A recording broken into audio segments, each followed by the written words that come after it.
இல்ல, அது வந்து ஒரு தவறான அணுகுமுறைன்னு நான் நினைக்கிறேன். ஏன்னா சீனாவுக்கும் நமக்கும் வந்து ஒரு நல்லுறவு இல்லாத காலகட்டமா இருக்கு. தொடர்ச்சியாக வந்து சீனா நம்மளுடைய நிலப்பகுதியை ஆக்கிரமிச்சு நம்மளுடைய இந்திய நிலப்பகுதிக்குள்ள அவங்களுடைய ரெட் ஆர்மி தங்கி இருக்கிறத நம்ம பார்க்குறோம். பல்வேறு இடங்கள்ல நீங்க ஜம்மு அண்ட் காஷ்மீர், லடாக், அருணாச்சல பிரதேச இந்த மாதிரி பார்டர் ஏரியாவுக்கு போனீங்கன்னா சீனா வந்து முன்னெல்லாம் நம்மளுடைய ராணுவம் காவல் காத்த இடங்கள்ல நம்மளால இன்னைக்கு காவல் காக்க முடியும். அந்த அளவுக்கு வந்து வெளிப்படையாகவே நம்மளை ஆக்கிரமிக்கிற ஒரு சூழல் இருக்கு. அந்த நாடாளுமன்றத்தில் இது குறித்து ஒரு பெரிய பிரச்சனை எழுப்பட்டது. நரேந்திர மோடி அவர்கள் பிரதமர் வந்து சீனான்னு சொல்றது கூட பயப்படுறாரு. இந்த வரைக்கும் அவர் வாயத்தரன்னு சொன்னதே இல்லை. அந்த மாதிரி ஒரு சூழல் இருக்கு. சமீபமா நடந்த ஆபரேஷன் சிந்தூர்ல நீங்க வந்து ஒரு இந்தியாவுடைய ஒரு அப்பாவி மக்களை வந்து பாகிஸ்தானுடைய ஆதரவற்ற தீவிரவாதிகள் பாகிஸ்தான் மண்ணில இருந்து படுகொலை செய்யறாங்க.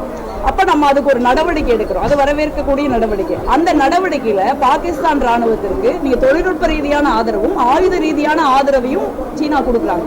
அதனாலதான் நம்ம ஆபரேஷன் சிந்தூர்ல வந்து விமானங்களை சுட்டு வீழ்த்தினாங்க பாகிஸ்தான் தொடர்ச்சியா ட்ரம்ப் சொல்லிட்டு இருக்காரு. இந்த மாதிரியான ஒரு சூழல்ல எந்த ஒரு தன்மானமும் தைரியம் மிக்க பிரதமர் அந்த மண்ணை மிதிப்பாரா? ஆனா நரேந்திர மோடி போயிருக்காரு. ஏன்னா அந்த அளவுக்கு வந்து இது வந்து ஒரு பிரதமருடைய தனிப்பட்ட முடிவுன்னு நம்ம பார்க்க முடியாது.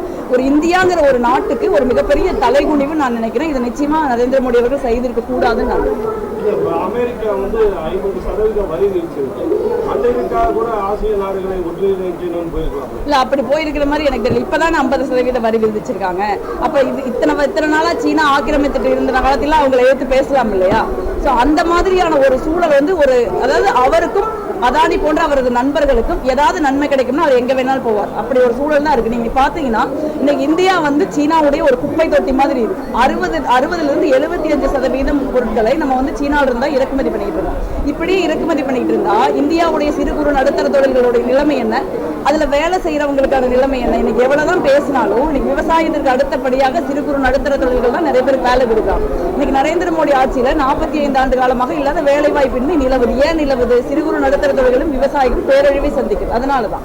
அப்ப இந்த மாதிரியான ஒரு டிப்ளமேட்டிக்கான ஒரு சூழல்ல நீங்க உங்களுடைய நாட்டுடைய தன்மானம் தான் முக்கியம். நீங்க வந்து நம்மளுடைய நாட்டினுடைய இறையாண்மைக்கு ஒரு பெரிய ஆபத்தை அவங்க ஏற்படுத்துறாங்க. இப்ப ட்ரம்புடைய ஆபத்துங்கிறது ஒரு பொருளாதார ரீதியான ஒரு முட்டாள்தனமான ஒரு முடிவு. அது வந்து அமெரிக்காவையும் தான் பாதிக்கும் நான் நினைக்கிறேன். அப்படி இருக்கிறப்ப வந்து அந்த சூழல் வந்து நம்ம மாத்தணும்னு நான் நினைக்கிறேன். அந்த அளவுக்கு அவங்க போயிருக்க வேண்டியதில்லை. அந்த அளவுக்கு டிப்ளமசி முக்கியம் இல்லைன்னு நான் நினைக்கிறேன்.